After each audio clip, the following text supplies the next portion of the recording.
The Jennings Creek wildfire has been burning across 5,300 acres in New York and New Jersey. Firefighters have made progress battling the flames. It is now 90% contained, but persistent drought conditions have made efforts difficult for more than a week. Joining us now with more insight on what fire crews are up against is Scott Sabo, Forest Ranger and Operations Section Chief with the New York State Department of Environmental Conservation. Scott, welcome. Thank you and good morning.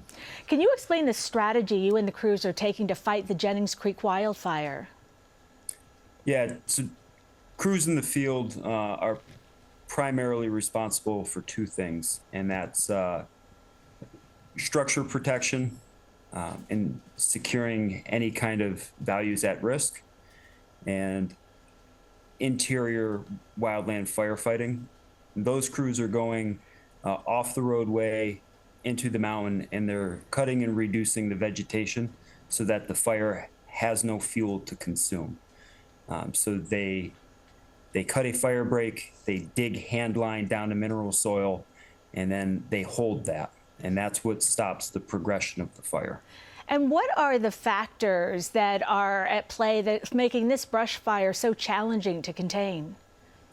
There's always going to be three primary factors, and that's the fuel, weather, and topography. And when you have those three things come into alignment, you will have rapid, extreme fire behavior and growth. Our primary fuel here is leaf litter. So it's not going to be a big wall of flame, but it's going to be a smaller 1 to 2 foot flame that moves very quickly. So the wind and the terrain were the two biggest drivers for this fire's growth. And what safety tips can people living near the fire take to protect themselves from the smoke? Well, from the smoke, they're going to not want to be in any of the areas that it settles into, but they should be in a lot better situation than they were a few days ago. That smoke predominantly lifts up and moves out of the area. We've had really good weather for it to lift up and not settle right down into the communities. Yeah, and luckily we have some, rain forecasted for later in the week. We've been waiting for that. What steps can people take to prevent brush fires? Yeah, so they're always going to make sure any fire they have is drowned and out. So stir and mix with water and keep doing that until it's cool to the touch. Do not leave any fires unattended. And what impact is the Jennings Creek wildfire having on crops and wildlife?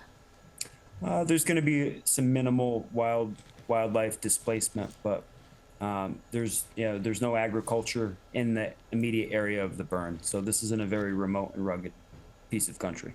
And that's probably the one fortunate thing about this. Scott Sabo, Forest Ranger and Operations Section Chief with the New York State Department of Environmental Conservation. Scott, thanks so much for taking the time to join us. I know how busy you are. Thank you.